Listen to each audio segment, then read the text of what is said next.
بلکہ ایک حدیث پاک ہے اور دنیا کائنات کے 87% مسلمان اس حدیث کو مانتے ہیں، جانتے ہیں، عقیدے میں رکھتے ہیں، ایمان میں رکھتے ہیں، جس سے پتہ چلا اس حدیث کو تلقی بالقبول حاصل ہے، تلقی بالقبول کی حیثیت سے یہ حدیث صحیح ہے۔ حضرت جابر رضی اللہ تعالیٰ عنہ نبی علیہ السلام کی بارگاہ میں آتے ہیں، آ کے عرض کرتے ہیں فدا کا ابی و امی یا رسول اللہ، آقا میرے ماں باپ آپ کے قدموں پہ قربان ہوں، اخبرنی عن اول شیء خلقہ اللہ تعالی، عرض کی آقا میں سوچتا ہوں جب رب العالمین نے کائنات کو بنایا ہوگا، فرش زمین کو بچھایا ہوگا، آسمان کو تاروں سے سجایا ہوگا،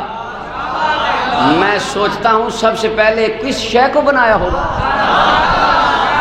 میرے آقا فرمانے لگے فقال النبی صلی اللہ علیہ وسلم یا جابر، میرے آقا بولنے لگے، حکمت کے موتی رولنے لگے، صحابہ کی قسمت جگانے لگے، سنیوں کی بگڑی بنانے لگے، اپنی کہانی اپنی زبان سے خود سنانے لگے۔ میرے آقا نے فرمایا یا جابر ان اللہ تعالی خلق قبل الاشیاء نور نبی کا من نورہ ولم یکن فی ذلک الوقت لوح ولا قلم ولا جنت ولا نار ولا عرش ولا کرسی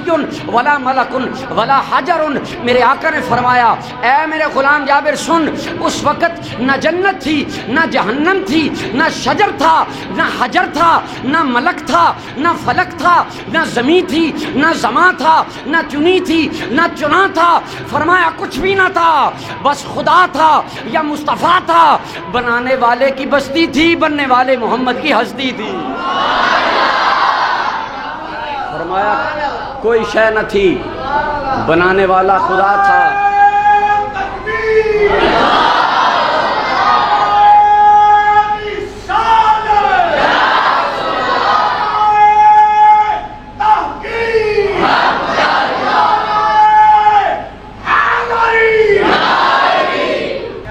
اللہ فرمایا کچھ نہ تھا،